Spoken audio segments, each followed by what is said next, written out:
ओम अतुलित बलधामं हेमशैलापदेहं धनुजवन् कृशानं ज्ञानिनाम् अग्रगण्यं सकलगुणनिधानं वानराणां धीशं रघुपतिप्रियभक्तं वातजातं नमामि मनोजवं मारुततुल्यवेगं जितेन्द्रियं बुद्धिमतां वरिष्ठं वातात्मजं मानरयोत मुख्यं श्रीरामदूतं शरणं प्रपद्ये। नमस्कार, स्वागत है आपका आचार्य वाणी में। मैं आचार्य डॉक्टर विक्रमादित्य आपके साथ हूँ। आज का विषय हमारा है बृहस्पति प्रधान धनु राशि वालों के लिए जो फरवरी का अंतिम काल रहेगा, उसमें ग्रहों का योग क्या कुछ योग बनाएगा हमारे लिए। ग्रहों का योग जो बनता है उसके अनुसार से हवाओं का रुख पहचानना चाहिए और हवाओं के अनुसार से चलने का प्रयास करना चाहिए।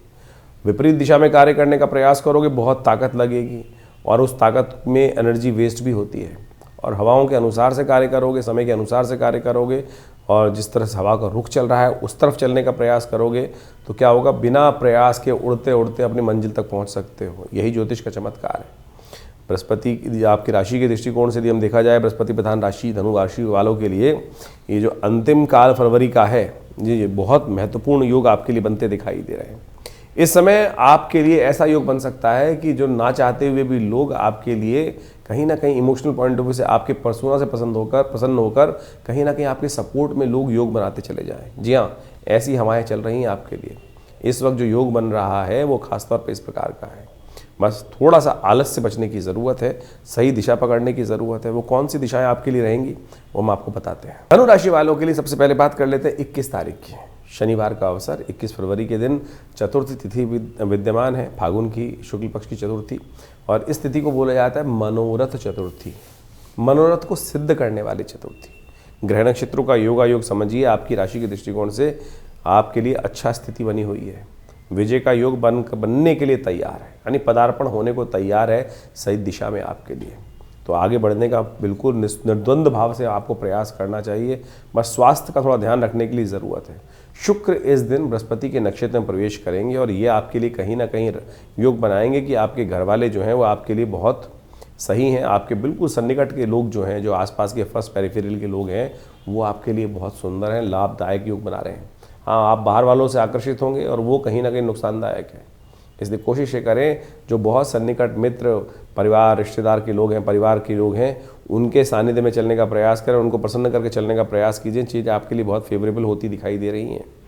बस ध्यान ये रखना है आपको, इस वक्त आपकी राशि के दृष्टिकोण से जो एक स्थिति है आपके लिए, वो बात ध्यान ये रखनी है केवल कि सर मुंडाते ओले भी पड़ सकते हैं। कई बार बार कहीं ना कहीं ऐसा स्थिति मान के चलें कि अपनी कैपेसिटी से बाहर जाके काम ना करें। यही उपाय सबसे श्रेष्ठ है आपके लिए। 22 तारीख के दिन रविवार का अवसर है, पंचमी तिथि विद्यमान है, सर्वार्थ सिद्ध योग बना हुआ है। और ये जो सर्वार्थ सिद्ध योग है, ये आपकी राशि के दृष्टिकोण से कहीं ना कहीं आप जो कोई नए हाथ काम करेंगे उसमें कहीं ना कहीं सफलता का योग अवश्य बनाकर तैयार कर रहा है। विजय का योग आपकी राशि में बना हुआ है। जिस प्रकार से ग्रह ने परिवर्तन किया है रात्रि में, और ये परिवर्तन कर कर आपकी राशि में 2-3 दिन के लिए विजय का योग बहुत सुंदर तरीके से बनाकर योग दे रहा है। तो आपको विजय का योग बनाने के लिए तुरंत अटेम्प्ट से भागना नहीं चाहिए। बैठे मत रहिए, उठिए, जागिए, चलिए। चीज़ें आपके सपोर्ट में हैं। सर्वार्थ सिद्ध योग भी बना हुआ है जो शाम तक विद्यमान रहेगा। सुबह से लेकर शाम तक सर्वार्थ सिद्ध योग विद्यमान है। इसलिए किसी उसमें करने की शुभ समय का इंतज़ार कर रहे हैं, वो शुभ समय अभी है, इसको कर लीजिए। 23 तारीख का दिन सोमवार का अवसर है और इस दिन ग्रहों ने परिवर्तन का एक योग बनाया है। मंगल महाराज परिवर्तन कर कर आपकी राशि के दृष्टिकोण से वो जा रहे हैं, बदल रहे हैं अपना घर। और जब ये बदलेंगे मंगल घर, तो सूर्य के साथ फिर विराजमान हो जाएंगे, राहु के साथ फिर विराजमान हो जाएंगे, शुक्र के साथ आनंद का योग बना देंगे, बुध के साथ बैठकर कहीं ना कहीं स्थितियों को आपको परिवर्तन करने के लिए सामर्थ्य उत्पन्न कर दिखाई दे रहे हैं।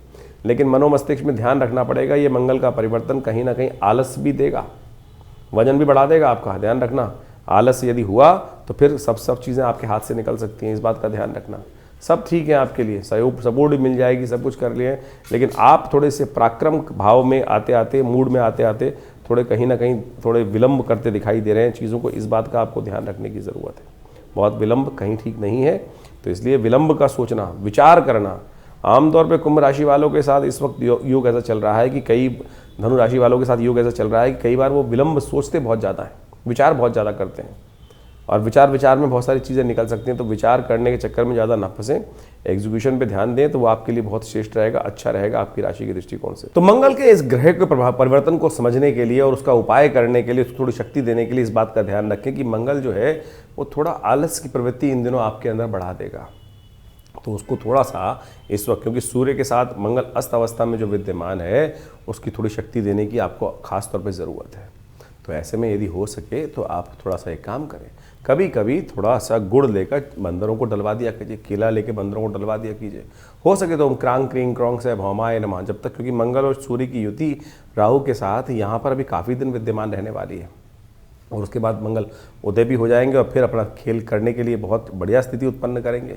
लेकिन ये कहीं ना कहीं थोड़ा सा नेगेटिव भाव जो मंगल का है उसको ठीक करने के लिए आपको थोड़ा मंगल को थोड़ा शक्ति देने की ज़रूरत है। ये उपाय आपके लिए अच्छे रहेंगे। 24 तारीख का दिन मंगलवार का ही दिन है और सप्तमी तिथि विद्यमान है। उस दिन कुलाष्टक भी आरंभ हो रहे हैं, और ग्रह नक्षत्रों के दृष्टिकोण से, आपकी राशि के दृष्टिकोण से जो ग्रहों ने परिवर्तन की चाल चली है, वो थोड़ा स्वास्थ्य के मामले में ध्यान रखने की ज़रूरत है। अननेसेसरी की थोड़ी सी कोई ना कोई परेशानी मानसिक तौर पर, चाहे वो शारीरिक तौर पर हो या फिर पैसे खर्च करने की स्थिति हो, वो थोड़ा सा आपको परेशान करने के योग लगातार बनाती दिखाई दे रही है। कुलाष्टक भी इस दिन से आरंभ हो रहे हैं, और होलाष्टक खास तौर पर आपकी राशि के दौरान इन दिनों खास तौर पर आपके लिए बहुत ज़रूरी रहेगा कि आप सावधानी बरतें, क्योंकि इन दिनों आप जहां जाएंगे आपके लिए नए दोस्त बनने के योग बनते तैयार होंगे। धनु राशि वालों के लिए खास तौर पे होलाष्टक के दिनों में सावधानी बरतने की ज़रूरत है, क्योंकि इन दिनों ग्रहों का योगायोग जिस प्रकार से आपके लिए बनकर तैयार है, जहां भी आप जाओगे नई दोस्ती करने के लिए बहुत अच्छे संपर्क साधने के योग बन सकते हैं। लेकिन ध्यान रखना कि बहुत सारे लोग ऐसे होते हैं जो नेगेटिव फितरत के होते हैं, और इन होलाष्टक के दिनों में कहीं ना कहीं कुछ जो हमारे लोग होते हैं वो हमको प्रभावित ज़्यादा कर लेते हैं, और कहीं ना कहीं हम पे पीछे से वार करने का प्रयास करते हैं, हीन भावना से ग्रसित होकर काम करने का प्रयास करते हैं, और उनको हम पहचान भी नहीं पाएंगे। आपकी राशि में इस वक्त समय ऐसा चल रहा है कि आपके लिए थोड़ा सा मति भ्रम उत्पन्न कर सकते हैं लोग, दिखेंगे बहुत अच्छे लेकिन अंतर्घात करने के योग बनाएंगे। नज़र से बचना होगा आपको खास तौर पर। इन दिनों आपकी राशि के दृष्टिकोण से आपको कुछ खास उपाय करने की ज़रूरत है। आप एक काम करें, अपनी राशि के दृष्टिकोण से कुछ उपाय जो हम बता रहे हैं वो अवश्य करें। बंधनवार आप आमतौर पे अपने कष्टों को दूर करने के लिए बहुत सारे अलग अलग प्रकार के उपाय करते हैं। हो सके तो भगवान कृष्ण को या भगवान विष्णु के मंदिर में जो पीताम्बर होता है, उस पीताम्बर के पीले रंग के जो कपड़े होते हैं, उन कपड़ों से बना हुआ बंधनवार भगवान के आशीर्वाद के स्वरूप में अपने घर के मुख्य दरवाजे पे लगाने का प्रयास करें, और उसी से आपके लिए रक्षा होगी। ओम क्लीं नमः इस मंत्र का उच्चारण करते हुए उस कपड़े को सिद्ध कर लें, और उसका बंधनवार बनाकर सुंदर रूप से गोटा लगाकर और सुंदर रूप से भगवान का नाम लेकर उसको अपने घर के, अपने व्यवसाय के मुख्य दरवाजे पर बंधनवार के तौर पर लगाने का प्रयास करें। ये सबसे श्रेष्ठ रहेगा बंधनवार आपकी राशि के दृष्टिकोण से। और ये पूरे वर्ष इन दिनों बांधा हुआ बंधनवार आपके घर की, आपके व्यवसाय की, आपकी घर के परिवार के लोगों की रक्षा बहुत ज़बरदस्त करने का योग बनाएगा। तो इस प्रकार से यदि आप ये लगा के रखेंगे तो बहुत अच्छा रहेगा। इस दिन मंगलवार भी है, और ख़ासतौर पे इन दिनों मंगल जैसे अशुभ स्थिति में चल ही रहे हैं, फंसे हुए हैं बेचारे, जो सूर्य के कारण से अस्त हो गए हैं और राहु के साथ में विराजमान हो गए हैं। शुक्र के साथ कहीं ना कहीं उनकी युति जो है वो आप जो आग में घी डालने का प्रयास कर रही है। तो ऐसे में इस समय मंगल के जो प्रभाव है उनको शांत करना, उनको खासतौर पर बैलेंस करना बहुत ज़रूरी है। तो कोशिश करें सुंदरकांड का पाठ करें। हमने विवेकानंद योगाश्रम में इस सुंदरकांड समय पर सुंदरकांड का पाठ, हनुमत यज्ञ, मंगल ग्रह शांति महायज्ञ रखा है, जो 5 बजे से आरंभ होगा मंगलवार के दिन और रात्रि में 8-9 बजे तक रहेगा। तो आप उसमें सम्मिलित हो सकते हैं। भगवान की कृपा से कष्ट से निवृत्ति का योग बनेगा। तो धनु राशि वालों, 26 तारीख का दिन आपकी राशि के दृष्टिकोण से बड़ा महत्वपूर्ण रहने वाला है। आपकी राशि में धन योग बनकर तैयार है। बृहस्पतिवार के दिन दशमी तिथि विद्यमान है, और उस दिन जैसा कहा आपकी राशि में धन और कीर्ति योग बनकर तैयार हो रहा है। लेकिन बुध का वक्री होना आपकी राशि के दृष्टिकोण से थोड़ी समस्याओं से ग्रसित कर सकता है। आप चीज़ों को थोड़ा लंबा तरफ से देखते दिखाई दे रहे हैं, ध्यान रखना, लंबी चीज़ें पड़ सकती हैं आपके ऊपर। बुध का वक्री होना चीज़ें को लंबे घुमाव की तरफ आपको उद्धृत कर सकता है। तो इसलिए छोटा कोशिश ये करें, शॉर्ट फॉर्म में काम करने का प्रयास कीजिए। मंगल शुक्र की युति इस वक्त आपकी राशि में बनी हुई है, और वो आपके लिए खास तौर पे युक्ति बनाने को तैयार है। लेकिन बुद्धि जो है, बुद्ध है बुद्धि का स्वामी, और वो चीज़ों को लंबे तौर पे खींचता दिखाई दे रहा है और वहीं आपके लिए नुकसान होने के योग बन सकते हैं। तो आपकी राशि के दृष्टिकोण से इस वक्त थोड़ा उपाय कीजिए, बृहस्पति को ताकत देने का प्रयास कीजिए और बृहस्पति के साथ चंद्रमा युति जो है वो पीले चीज़ों का दान करने से लाभ प्राप्ति के योग बना सकती है। वहीं 27 तारीख का दिन देखें तो शुक्रवार का अवसर है और एकादशी तिथि विद्यमान है, आमल की एकादशी का योग बना हुआ है और आपकी राशि में जो इन दिनों ग्रहों का योगायोग चल रहा है थोड़ा मानसिक तौर पर आपको अशांत करता दिखाई दे रहा है और थोड़ा सा जुकाम, नज़ला इत्यादि का दिन आपके लिए थोड़ा सा परेशान करने का योग भी बना सकता है। तो इसलिए जुकाम का, अपने श्वास संबंधी रोग का ध्यान रखते हुए कार्य करने का प्रयास करना चाहिए। वजन संबंधित चीज़ें थोड़ी बढ़ती दिखाई दे रही हैं। धन के मामले में तो ग्रह पूरी सपोर्ट में बैठा ही हुआ है, लेकिन शरीर माध्यम खलु धर्म साधर्म, इस बात का ध्यान रखते हुए कार्य करने का प्रयास करना चाहिए। आमल की एकादशी है। ब्रह्मांड पुराण के अनुसार से इस दिन आंवले का पूजन, आंवले को भगवान को समर्पित करने से बहुत से अनिष्ट जीवन से दूर हो जाते हैं। ये आंवल की एकादशी जो है फागुन मास के जो शुक्ल पक्ष की एकादशी के दिन कहा जाता है और ब्रह्मांड पुराण के अनुसार से इस दिन खास तौर पर कहा जाता है आरोग्यता प्राप्त करने का सुंदर योग बनता है।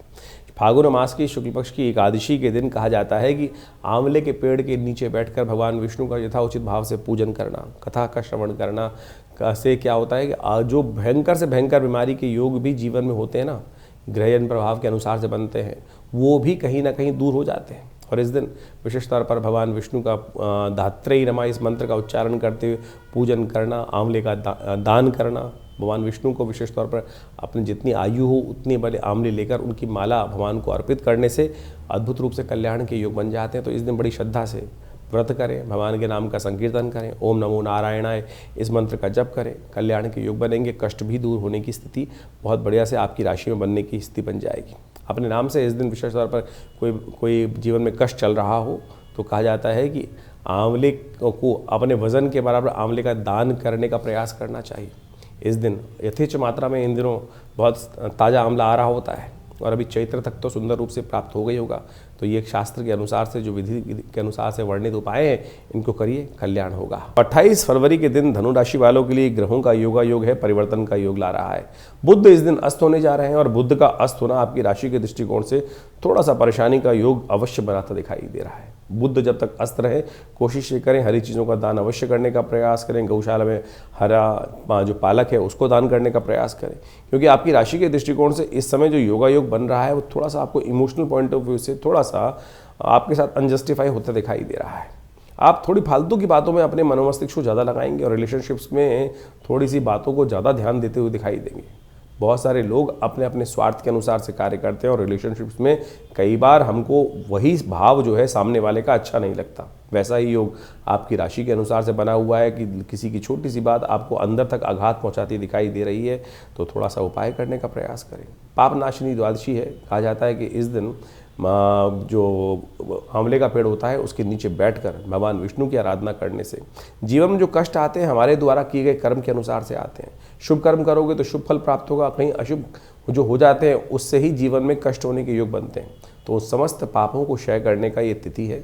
इस दिन कहा जाता है कि जो आंवले का पेड़ है उसके नीचे बैठकर भगवान विष्णु का षोडशोपचार पूजन कर लेने से बहुत से कष्ट जो है, पाप जो हैं वो क्षय हो जाते हैं। फागुन का महीना अपने आप में बड़ा अद्भुत योग लेकर आता है।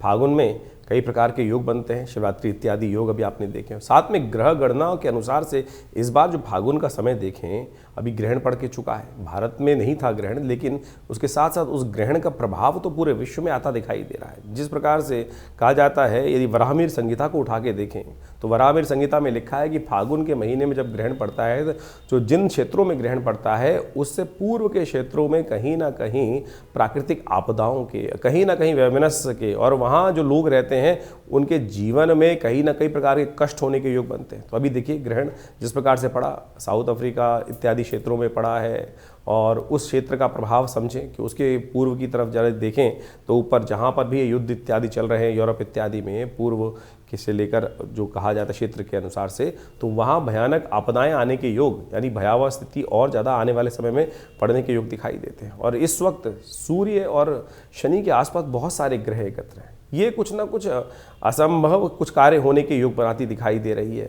कुछ अशुभ कार्य होने के योग भी बनाते दिखाई दे रहे हैं। तो इस प्रकार से भारतीय संस्कृति के अनुसार से ज्योतिष विज्ञान की काल गणना जो है वो बहुत ही परिष्कृत मानी जाती है, बहुत सारे लोग ज्योतिष के अनुसार से, अभी हम कुछ दिन पहले एक टीवी डिबेट में थे और वहाँ कुछ ना कुछ जो आज की तारीख में जिनको कहा जाता है साइंटिस्ट, वो बैठे थे। मुझे तो ऐसा लग रहा था कि वो साइंटिस्ट नहीं है, ज़्यादा से ज़्यादा कम्युनिस्ट टाइप के लोग बैठे हुए हैं, जिनको जिस प्रकार से केवल भारतीय ज्योतिष विज्ञान, भारतीय पराविज्ञान जो है उसी का विरोध करना है। जबकि आप बात मान के देखें, भारत के अंदर जितना विज्ञान है, जितनी क्षेत्र हैं, उन सब के अंदर जो जो विज्ञान बताया गया है, वो आज ये तो कहने लगे हैं, पाश्चात्य लोग भी ये बात कहने लगे हैं कि एस्ट्रोलॉजी का कैलकुलेशन जो है वो बिल्कुल करेक्ट है और बिल्कुल पुराना प्राचीनतम है, भारतीय ऋषि मुनियों की अद्भुत खोज है। लेकिन अभी भी जिस प्रकार से अनर्गल प्रलाप भारत में बैठे हुए कुछ कम्युनिस्ट प्रकार की मानसिकता के लोग हैं, आज उनको नहीं समझ में आ रहा है। तो कोशिश ये करें, हम कर रहे हैं कि हर चीज़ को वैज्ञानिक तथ्यों के अनुसार समझाने का प्रयास किया जाए। तो इस बात को हम अच्छे से समझें कि ज्योतिष विज्ञान की जो गणनाएं हैं बिल्कुल प्रत्यक्ष रूप से है और उनके अनुसार से हम अपने समय को परिवर्तन करने की तरफ ले जा सकते हैं। जीवन में हर क्षण कुछ ना कुछ परिवर्तन हो रहा है और उसका प्रभाव भी हो रहा है, कुछ शुभ कुछ अशुभ। और ये शुभ अशुभ जो होता है वो व्यक्ति के कर्मानुसार होता है। यदि आपने शुभ कर्म किए हैं तो प्रारब्ध में आपके जीवन में भी शुभ होने का योग बन जाएगा प्रारब्ध के अनुसार से। लेकिन अशुभ कर्म किए हैं, कहीं ना कहीं हो रहा है, तो उससे जीवन में कष्ट होने के योग बन जाते हैं।